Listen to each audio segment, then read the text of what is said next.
All right, it's time to talk with our featured guest, Dr. Liel Allon. Liel, how's it going? Hello, I'm doing great. How are you? I'm doing pretty good. Thanks for asking. If you don't mind me asking, where are you located right now? So we are in a suburb of Houston. We are right across the street from NASA Space Center. So Houston, we have a problem. That's where we are. Wow. Okay, so that's in Like Clear Lake. Okay. Ish. Houston blew up, right? So Houston's big. So when I tell people we're from Houston that are not from Houston. But if you're from Houston, we're like a solid 30-minute drive from downtown. Okay. Yeah. So you're Yeah. more on that side. Interesting. Yeah. Okay. So then tell us a little bit about your past, your present. How'd you get to where you are today? Okay, so I did undergrad at UT. Okay, well, first I actually grew up in this area. And so I went to UT for undergrad. I did dental school in San Antonio and then did a residency in Florida. And then came back to this area. Knew I wanted to open a practice here. Always had it in my mind, like be your own boss. So I knew I wanted to start my own business. And then pretty quick, right after I finished my residency, I opened up. I worked for corporate for a few months and I was like, all right, we definitely need to open up our own practice. So I came back here, decided in this area because my parents live here and I knew I wanted to raise a family and I knew being a full-time business owner and raising a family without any support is going to be really, really difficult. So I decided to come back to where I'm from. And then that's where you're at now. Yeah, that's where I'm at now. My parents were like 10, 15 minutes away from me. So it's really nice. I can, she takes care of my daughter every so often. It's really nice. Okay, interesting. So then backtrack a little bit. You worked at corporate and you realized, hey, this is not for me. I knew it wasn't going to be for me. It was kind of more figure out what dentistry is like in the real world because dentistry and dental school and dentistry in the real world are very different. Right? I think they gave you like in dental school 3.5 hours to do a crown prep. I knew in the real world, or like, you needed a wax up before you started doing your crown prep, like things like that, like, hey, that's not real. We're not going to sit in the lab and do that before when a patient comes in with a broken tooth. So it was really nice to kind of get in the real world, deal with patients. I think a lot also just like dealing with other team members, right? In dental school, you're your own assistant. You don't really have you have like a front desk, but just like getting into practice. So that actually was super, super helpful for me to figure out what dentistry is really like. And obviously like you learn along the way, right? So like being an associate at a dental office versus being a practice owner is obviously very different. But so it was great for me. I'm glad I did it, but I just felt very rushed all the time, which I knew I was going to. Like even when I'm at like a regular doctor's office, like for your annual checkup, when they come in and they're like, from coming into the doctor's office, I show up to my doctor's appointment and there's 3 women usually like at the front and they're looking down at their computer and they're like, click clattering away. They don't even acknowledge you, right? Like they don't even acknowledge you. And I'm like, hi, I'm here for my appointment. They're like, name, Liel. Like, it's just like, I don't know. It's just like so uncomfortable every time I go. So do you ever tell them anything like I'm on there, or no? Yeah, no. I don't say that. I'm honestly really non-confrontational about stuff like that. So I'm just like, I just kind of like tuck it in my memory, And I'm just like, yeah, customer service terrible, little things like that. But I learn from everyone's experience, right? So I'm like, okay, at my practice, this is how we greet patients, So we take everything that we learn from someone else, whether we like it or we don't, and then we implement it here. So then you say you kind of go to specific, like the doctor's office, and you're looking and you're like, okay, I'm going to take some of that, learn from that. So then how do you greet patients in your practice? Okay, so let me start by saying like our practice is not a practice where we're going to have 5 patients in the waiting room. We typically don't. And the reason for that is if there's 5 patients in the waiting room, that means I'm probably going to see 5 people back to back in the back. And I try to give every patient a more personalized experience. Okay. So I do spend a lot more time with my patients. Our appointments are much longer than your average dental appointment, but I feel like it gives them this like really personalized experience. And that's what sets us apart from going to any other corporate office where it's just like get in, get out, boom, boom, boom, boom, boom, boom, boom. Right. So when a patient walks in, I'm the only dentist here. So there can't be, too many new patients that are coming at the same time. We will say like, let's say the patient's name is Jane. The front is trained to look up and say, you must be Jane immediately. I've sat in the front a few times and I think I got it wrong one time. They're like, no, I'm not Jane. And it was like some random woman who came in. I was like, oh my God, I'm so sorry. Yeah. How can I help Yeah. you? But I would say like 98% of the time, 99% of the time, we're right. So we're like, oh, you must be Jane. Like, Jim, oh yeah, you're here for a new patient exam, right? You're here for a new appointment. Yeah, awesome. So nice to meet you. So they don't start speaking. We start speaking. We greet them first. We don't let them say like, oh, I'm here for an appointment. You walk in. The moment you walk in, we go like, hi, welcome to Dental One. Like immediately, there's not a chance that you're going to come in and the person in the front is going to be staring at their computer. Yeah. I like No that. chance. Okay. And then from that point on, what happens? Okay, so from that point on, we have it online where you can fill out all of your information online. So most people have everything filled out online. But if they don't, we already have the iPad ready for them to fill out their information. We scan, like insurance card ID, offer them water or coffee every single time. And then within 5 minutes, we didn't make our patients wait at all, really. And like in the waiting room, someone greets them, takes them to the back. I like that because you're kind of showing hospitality in your home when you do that, right? Like if there's somebody walks in your house, you're not just going to be like, until they walk all the way to your bedroom and say like, what do you want? Right? Like, yeah. You're going to be like, oh, hey, welcome, come on in, right? Kind of thing. Hey, yeah. Okay. Listen, people are already coming in so stressed out. Okay. They don't want to be here, right? Most people don't want to be here. So when they walk in, and again, this is all like, I take this from how I would feel. And so not necessarily how I would want something is the way someone else wants something. And that's why I like take whatever I say and make it your own. But I would feel more comfortable at a place if they're like, oh, you must be Liel, or you're here for a new appointment at 2, right? Yeah. Okay, oh my God, so nice to meet you. And then we just keep going from there. Yeah. So then how long, Liel, are your new patient appointments? 1.5, an hour and a half. Break it down to me. How does that look, your 1 hour and a half? Okay, so they come in, my assistants will do x-rays, and then every single person gets an iTero scan.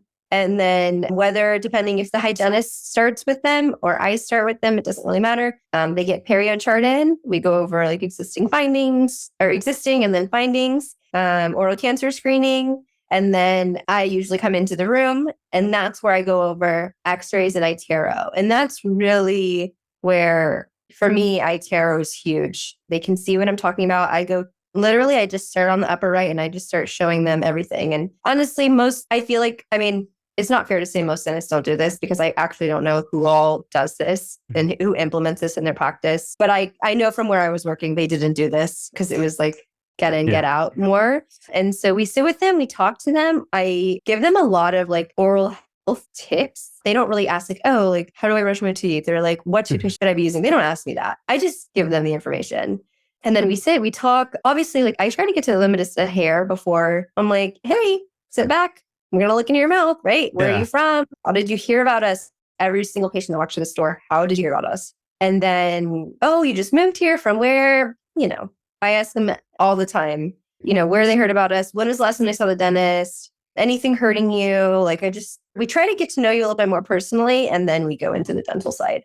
And then once we show iTero scan, one of my assistants will show you the treatment plan. Treatment plan gets signed.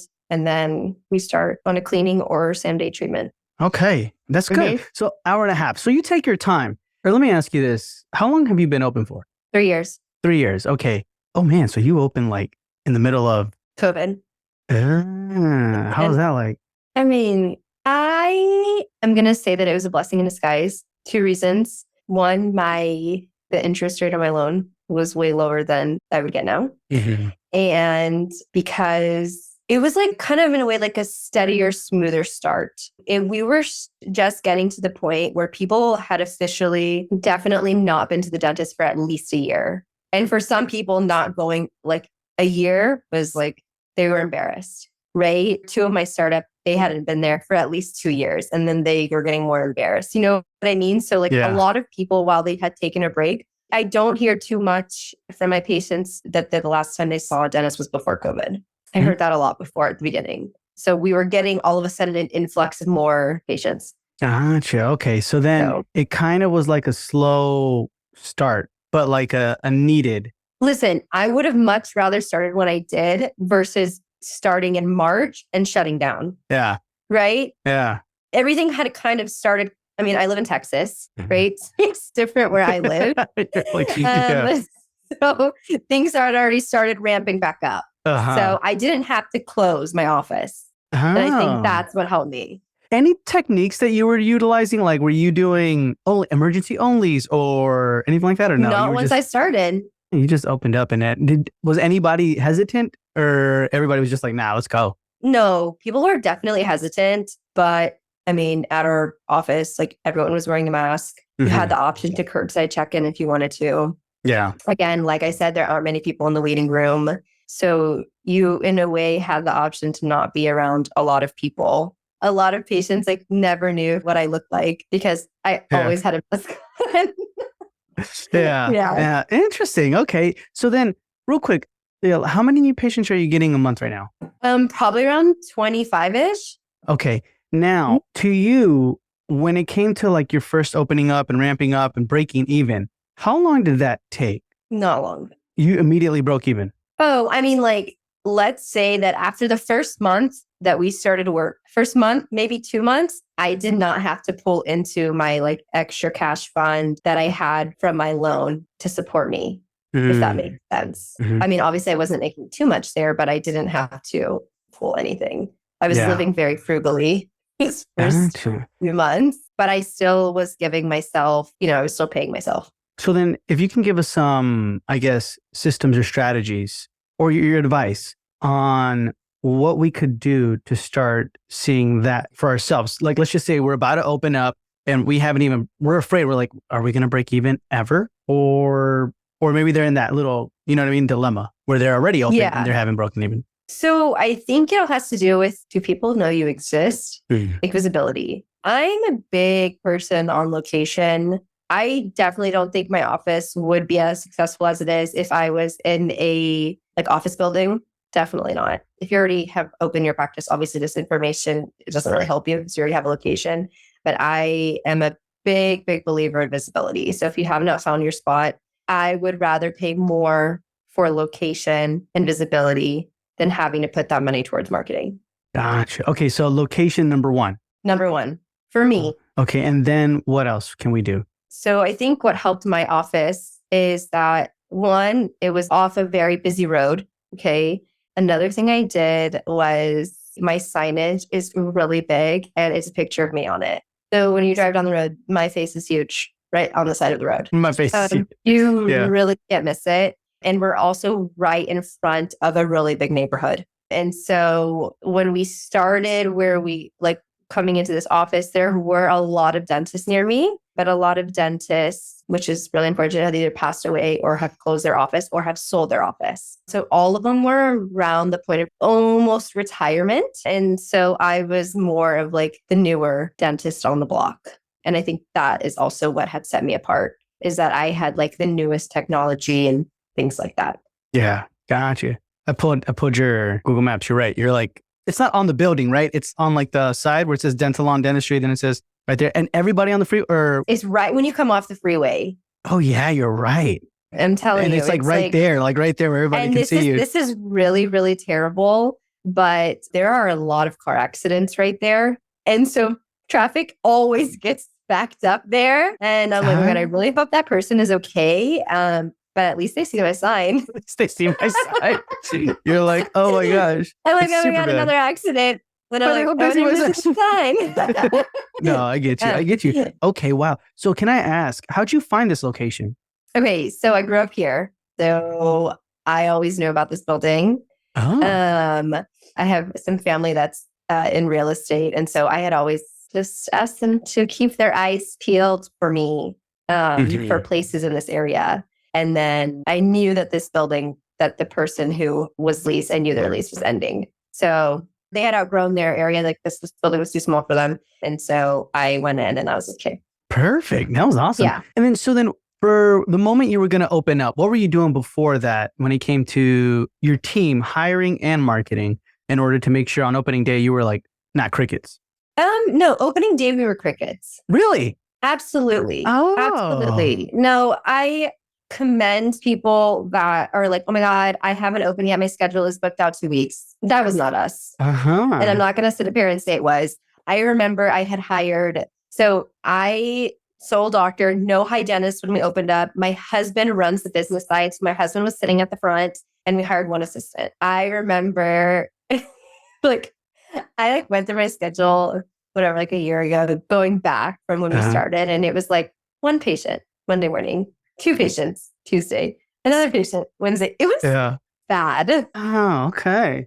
But listen, we started with 0 patients, literally 0. We were waiting for the phone to ring. Things we did prior is we had gone to like this event center that was hosting like this like Thanksgiving, Christmas, I don't even know what it was, like holiday thing.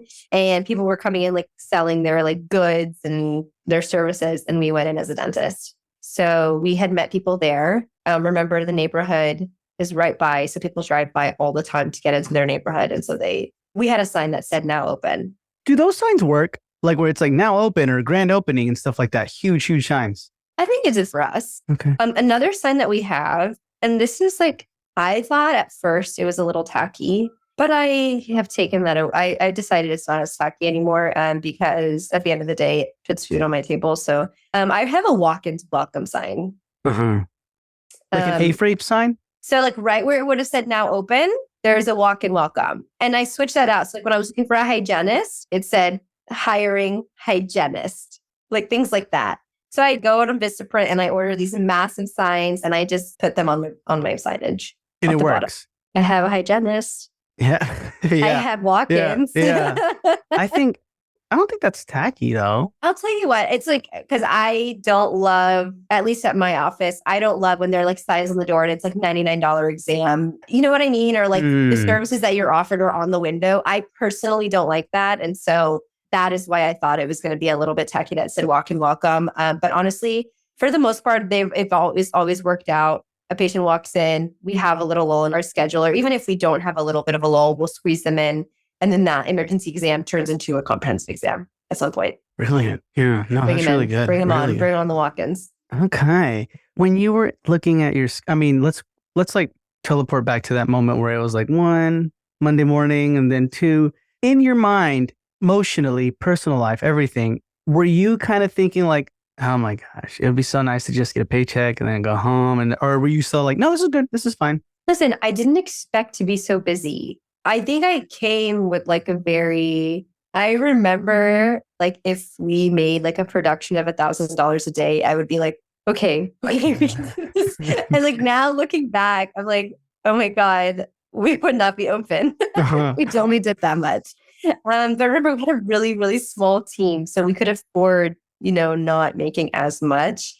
So, I mean, no, it was definitely scary. But again, like I knew we had just opened. So it wasn't fair for me to judge, we're not doing well because our schedule isn't completely booked out. You know what I mean? Like it wasn't, I couldn't make that judgment call just yet, Yeah. Like I had to do word of mouth. You know what I mean? I knew that was what my basis was. And I knew I started with 0. So I was just going to have to be patient. No, that makes a lot of sense. When do you think you could start? If somebody would ask you like, hey, I've been 2 years like this, is it okay to make the judgment call then? Be like, yeah, something, what? Or no? Oh, no, definitely. I mean, listen, okay, there are months where I'm like, what's going on? Like I always say September. Like September for me is like the worst month in the world.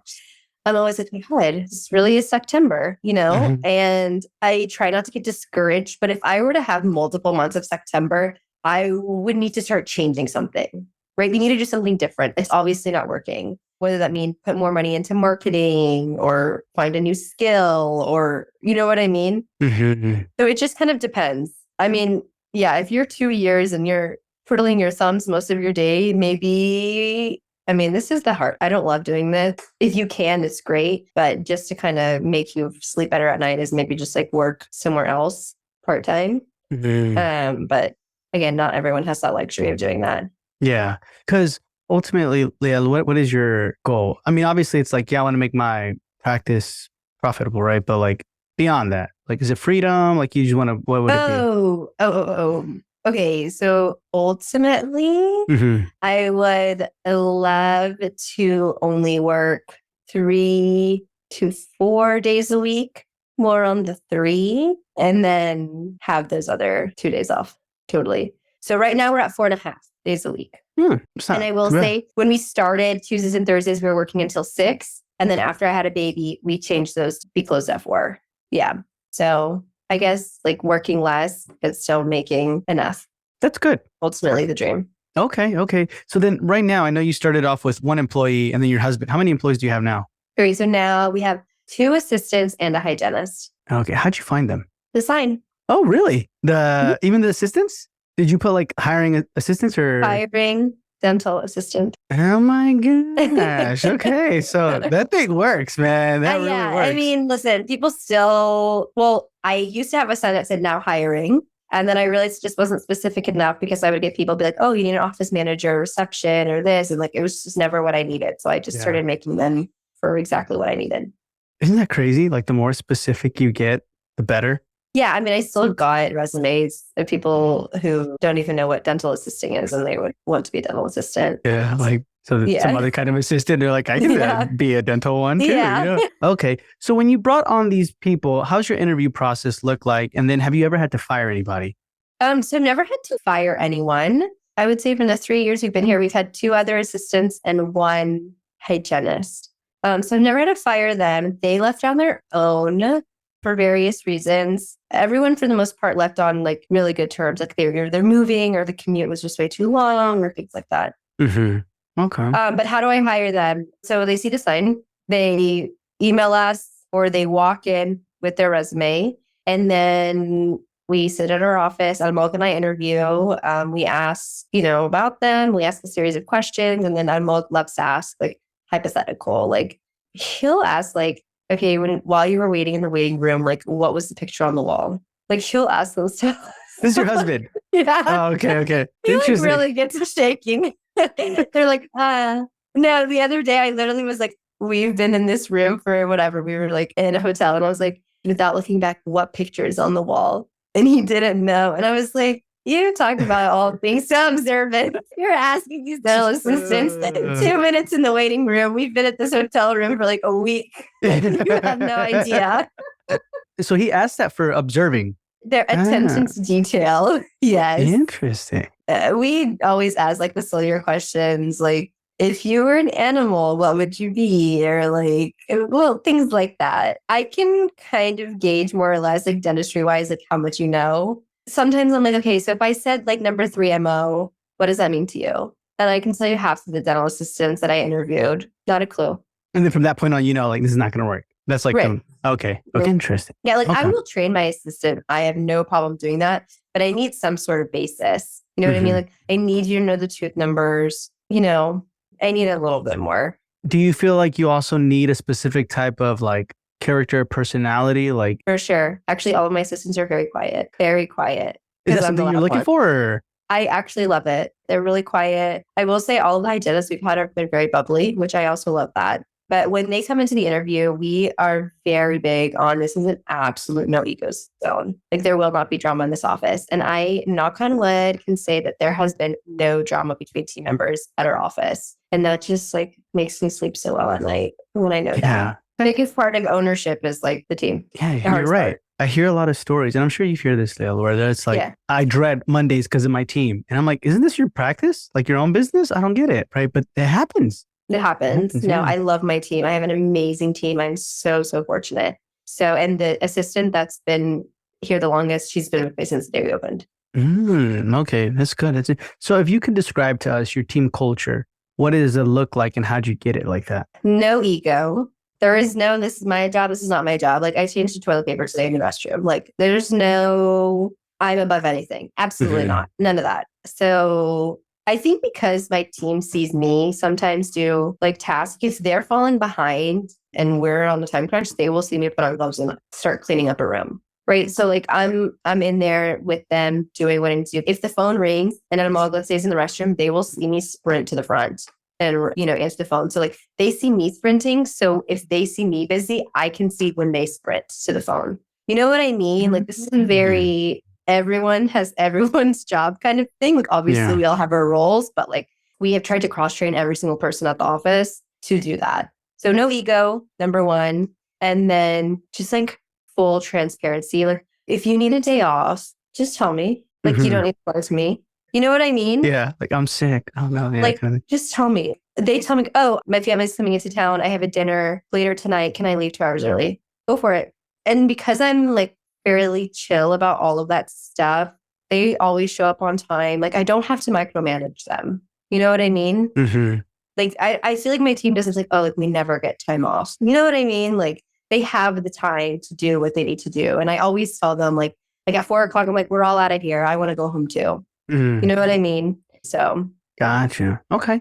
One thing I wanted to ask when it came to like everybody does kind of everybody's role, or not everybody does everybody's role, but like, you pick up where you can. How does accountability look like in that scenario? So Almog mainly does the front. And so like if he forgets to add in a code, he'll say like, oh, on me, that's my fault, my bad, or like you accidentally forget to mark a patient ready and the patient's sitting in the waiting room for like 10 minutes. We're all just very like, oh, my bad. Like I did that. I'm so sorry. I'm going to fix that next time. And we are just all very accountable on our own. You know what I mean? Yeah, so I think because they watch me do it, like they don't ever see me blaming Almog or they don't ever see me blaming another assistant. If anything, I'm going to take the blame for everything wrong that goes in this office. Yeah. Right? So if there's ever an issue, and thankfully nothing has been so detrimental, we just talk to them like, hey, next time you do this, I know you don't answer the phones all the time. The next time you do, just make sure you say XYZ. That's interesting, Liel. I feel like you made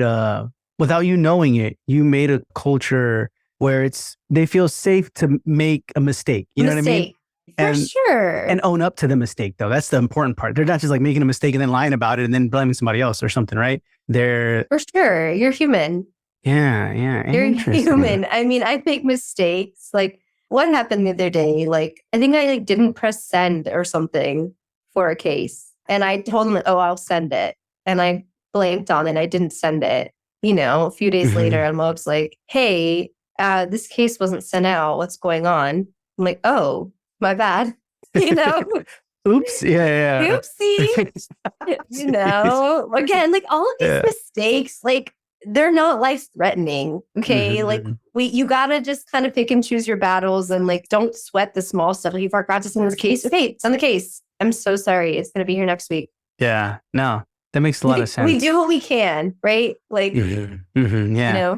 But I like that. I like how you created that in the type of environment because I feel like it's easy to say like to your team, hey, let go of your egos, everybody. But then what about like ourselves, right? Like what if we're like, oh, it's not my fault. It's not my fault kind of thing. And then you blame your other team. So then they feel like the same way. But it's interesting how you're setting the standard for that leadership. You know what I mean? Yeah. So then what system for you is unique in your practice right now that besides the new patient, you know what I mean? When you welcome him and everything like that, what system would you say is like, I'm so proud of this. We created it. It's unique.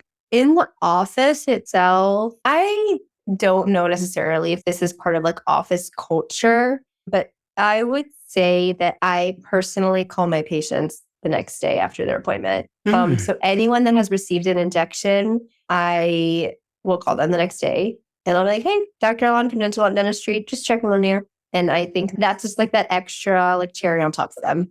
I mean, I do genuinely like, are you okay? Like, are you going to call my office tomorrow telling me this filling is high? But like, you know what I mean? Like, are you okay? Is everything good? Some people, it was very traumatic to come in, get an injection. Yeah. So I call them. And I think that is a system that we have in place that I feel is different.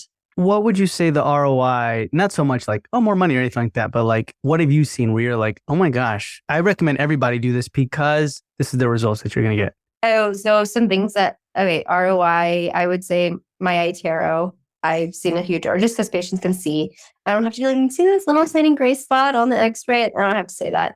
They're like, oh my God. They usually tell me, what is that? I'm glad you noticed. That's your broken tooth, right? Yeah. So that biggest ROI. And the sign that is sitting outside of my building is the biggest ROI. We also do a lot of ground marketing, especially on those days where when I told you those blocks, there was like one day, one patient, Tuesday, another one. We do a lot of ground marketing. So if we're slow, and even now, if we're slow, I always have ground marketing boxes. We literally get up, everyone gets in the car, and we're going to go to businesses right around our office and introduce ourselves. Is there any specific business where you're like, this one has been great? Yes. There has been one. We went to a hair salon right across the street from us, and the owner was not there. So, like there's like a bunch of like people sitting down, and I walked in with my assistant, and I was like, oh, is the owner here? And like, oh no, the owner's not here. And I was like, okay. And I just turned to every person at the business. was like, hi, everyone. My name is Dr. Allon. I own the dentist's office right down the road. Anyone's looking for a dentist, we're seeing your patients now. Have a great day. Man. I ended up being like, oh my God, I can't believe I just did that. And we got like one patient, like one of the hairdressers that happened to here. She brought another hairdresser and then brought another patient and then another person. And then a lot of people from so on. Just snowballed after that. Wow. Yeah. Okay. So I would say that was our best ground marketing that we've done. Yeah. Interesting. Okay. That's really, really good. So then when it came to I know you talked about the iTero, but before that, we were talking about, I believe, when you bring in the system that you created, right? When you call the new patient, that ROI. Well, let's talk about that. Like when you say like, hey, if you call your patient, because I've worked with practice owners who are like, I don't got time for that. You do. Okay. You absolutely do. It literally takes 10 seconds of your time. And honestly, half the people don't answer. And so I leave a voicemail. Hey, this is Dr. Allon from Dental and Dentistry. I was just checking up on you to see how you're doing after your appointment. If you're having any issues, please give me a call back. Done. How long did that take me? Obviously, I speak a tad slower. But when I was growing up, I had one person call me after a procedure, and it was my oral surgeon. And I was floored. I was like, that was the nicest thing. And I will never forget that. And so I started doing that. And it also gives the patient an opportunity. And listen, this doesn't happen often. Like, it just kind of gives them that peace of mind. Like, hey, I'm feeling a little sore, like right where the gum is. Yeah, that's where we gave you the injection. That's totally normal. And that's going to go away in about a day or two. If it doesn't, give me a call back. Like, it just gives them a peace of mind, eases them. I had one patient come to our office because he read in a review that we call patients after their appointment.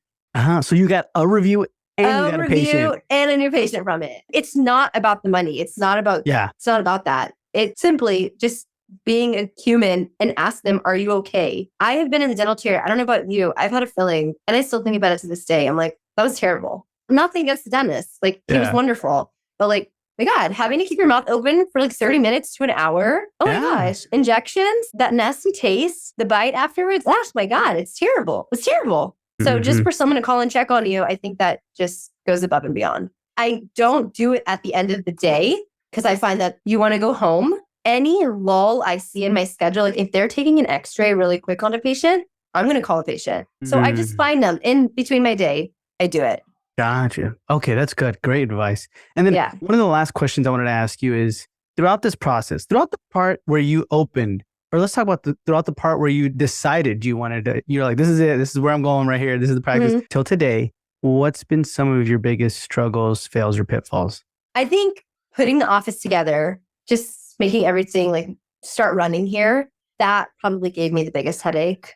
My general contractor got COVID very bad during our build out, which left Almog and I to be the general contractors.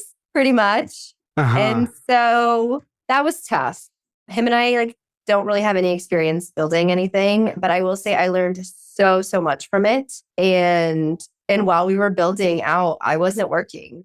I mean, we got our hands dirty, literally. We built cabinets, like we did a lot of DIY. I didn't hire a decorator. I didn't hire someone to like give me a vision of what it's going to look like, a rendering. I didn't hire a dental contractor, and that ran into some issues, but I just noticed that a lot of like dental specific things were very, very overpriced. And so we just decided to go regular GC route. We made a lot of mistakes. We made a lot of mistakes to build out, like putting extra backing from putting in our countertop places. There was some areas where we completely it was way too high. So like, you'd sit and like your arms are here. And I'm like, oh my God. You're like, okay. So I'm like, all right, take it down and redo it. You know, like right when we were supposed to open, we were like, running everything. And one of the sinks doesn't work, completely clogged. We have to open up all of our brand new tile. They come in with a jackhammer in our office. Remember, there's fresh paint, there's fresh everything. I have to wrap everything around. They jackhammer down a few feet underground, fix the pipe issue, puts us out another 2 weeks, concrete back up, tile back up, painted back up. Oh my God, it was a nightmare. Yeah. But sounds like it. Now I know. Would you do it again? Like, would you go that route again, or would you less DIY it? No. In fact, I would more DIY it at this time around. I already made the mistakes. I already know, right? Yeah. I already know that when I put an outlet somewhere, it was too high or too low. When I did everything, I didn't really think of like, where's the TV going to go? We kind of just like had everything. And then we went to go put the TV in and I was like, there's an outlet, right? Yeah, that's true. Yeah. The outlet is like in Timbuktu, right? I'm like, we need to move it, right? So we did. We made a lot of mistakes during build out. Again, nothing super detrimental. It just took a lot of time to fix it, which time is money, but like we learned a lot from it. So like anytime someone has a build out question, I'm like, okay, make sure that, like your sterilization, your autoclave has a dedicated outlet, like things like that. Yeah. Which I did not think about at all. Okay. So it's more the details, right, that you have to think about when you're DIYing it. Did your general contractor ever come back or no? He just... No, yeah. No, for sure. No. He came back. Yeah, no, I needed him. Go on. Please go back. Yeah. Please go back. You feeling okay? Yeah. Yeah, but I mean, like when you're in the build out phase, like you got to go, right? You have an opening date that you're projecting. And when someone who's like the main man who knows what's going on and calling in everyone and, getting everything together when they're not there, it's tough. Yeah. How has all of that part especially, you can be there, but all of this kind of affected your personal life? Okay. So Morgan and I work together, right? So before the Bisto, my parents, I heard so many people say, don't do it. Do not work with your husband. Do not work with your wife, whatever. It's terrible. I will say that going into it, once again, ego. Both of us know ego. He's not a dentist, so I can't be like, well, you don't know what you're talking about. You're not a dentist. I'm never going to say that to him. Like, okay, so typically when we do a bone graft, we need to wait this many months. If you're not a dentist, sometimes you don't know like the timing and timeline of everything. So a lot of learning. And same thing with me, right? Like he's doing all of the billing and he'd be like, whatever, let's say I made a mistake, he'd be like, okay, so in the future, make sure you code this, or correctly. You know what I mean? Like just little things. And we vowed that when we come home, I don't want to hear the word dentistry. Yeah. I don't want to hear it. Nothing about it. So we are pretty good about not talking about dentistry when we get home. Like we can talk like emotionally how we are, but I don't want to hear like, oh, did you send that case off for the patient? I don't want to hear that. He doesn't want to hear it either. So we really don't talk about dentistry that much at home, which is really, really nice. So that's probably how it's all affected our personal life. Also, I have way more flexibility in my schedule. So that's also a plus, right? Yeah. So it has its pros and it has its cons. Interesting. Okay, wonderful. Liel, thank you so much for being with us. It's been a pleasure. Before we say goodbye, can you tell our listeners where they can find you? Our Instagram is Dental on Dentistry, pretty sure, at Dental on Dentistry. I have a personal account. I don't post anything on there, so it's really not worth it to follow me personally. It's also in private. But yes, at Dental on Dentistry. Feel free, anyone, if you're doing a serve app, you want to message me, all good. I'll let you know all the ins and outs and more into detail of what we did poorly and what we could have improved on. Okay, awesome. So that's going to be in the show notes below. So if y'all want to check that out. And Liel, thank you so much for being with us. It's been a pleasure. Thanks for having me. Alrighty, we'll hear from you soon. Awesome.